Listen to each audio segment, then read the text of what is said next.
আসসালামু আলাইকুম সবাইকে। আশা করি তোমরা সবাই ভালো আছো।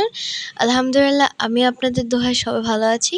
তো আজকে আমি আপনাদের জন্য একটা নিয়ে আসলাম খুবই ইজি একটা রেসিপি, পিৎজা ব্রেড।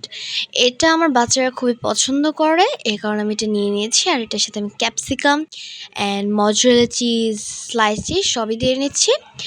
তো এখানে আমি কিছু বিফ সিদ্ধ করতে দিয়েছিলাম, ওরা এটা হচ্ছে সিদ্ধ হয়ে গিয়েছে। আর বাচ্চারা খুবই মাংসটা অ্যাভয়েড করে, এর কারণে আমি এখানে স্পেসিফিকলি বিফটা অ্যাড করেছি। এখন হচ্ছে আমি বিফ আর ক্যাপসিকাম দুইটা আমি একটু ম্যাগি মশলা দিয়ে ভেজে দিব, যাতে এটা একটু খেতে অনেকটুকু স্বাদ হয়। তো আমি চুলায় একটু তেল দিয়ে দিলাম। তেল দেওয়ার পরে এটার মধ্যে আমি যে সিদ্ধ করা বিফগুলো ছিল ওগুলো দিয়ে দিব, আর কিছু ক্যাপসিকাম, গ্রিন ক্যাপসিকাম, এগুলো আমি খুবই পছন্দ করে ওরা ক্যাপসিকামগুলো।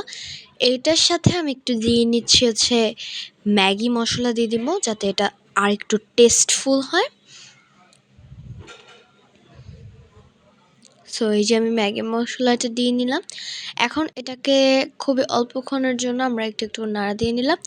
আচ্ছা, ওটা আমি ভাজার পরে সাইডে রেখে দিব। আর এখন হচ্ছে আমি স্লাইস চিজগুলো কেটে নিচ্ছি আর অর্ধেক করে, যেহেতু এখানে আমি বেশ কয়েকটি বানাবো এ কারণে আমি অর্ধেক করে কেটে নিচ্ছি। আর এখন হচ্ছে আমি টমেটো স্পাইসি সসটা এখানে লাগিয়ে দিচ্ছি, বিকজ আমার বাচ্চারা এই সসটা খুবই পছন্দ করে। এই কারণে আমি ব্রেডের মধ্যে এটা খুব ভালো করে লাগিয়ে নিচ্ছি। দেন আমি আমার লাগানো হয়ে গিয়েছে, অ্যান্ড দেন হচ্ছে এটার উপর আমি কিছু স্লাইস চিজ দিয়ে নিচ্ছি। অ্যান্ড এটার উপর আমার ওই যে ভাজা মাংসগুলো ছিল এবং ক্যাপসিকামগুলো ওগুলো দিয়ে নিচ্ছি। আর আমার কিন্তু এখানে আমি খুব অনেকগুলোই বানিয়েছি, বিকজ এটা ওরা অনেক পছন্দ করে। এখানে 6টা ব্রেড আমি বানিয়ে নিয়েছি এরকম, কারণ এটা ওদের অনেক ফেভারিট। আর এখানে আছে হচ্ছে আমাদের মজরেলা চিজগুলো, যেগুলো হচ্ছে আমরা এটার উপরে দিয়ে নিচ্ছি। আর আমি একটু বেশি করে চিজ দিয়ে নিচ্ছি, বিকজ আমার বাচ্চারা অনেক চিজ পছন্দ করে, ওরা লাইক বলতে গেলে চিজ লাভার থেকেও বেশি অনেক পছন্দ।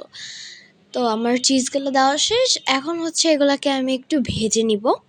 তো আমি চুলায়, এটা হচ্ছে ফ্রাই প্যানে আমি হচ্ছে একটু তেল, তেল দিবেন না, এটা অ্যাকচুয়ালি পানিটা, হ্যাঁ এটা একটু তেল দিবেন না, কিন্তু তেল ছাড়াই আমি জাস্ট একটু একটু বসিয়ে নিলাম। দেন এটা ভাজা হয়ে গেল, অ্যান্ড এটা খুবই ভালো লাগছে। অ্যান্ড এটা কিন্তু খেতে কিন্তু অনেক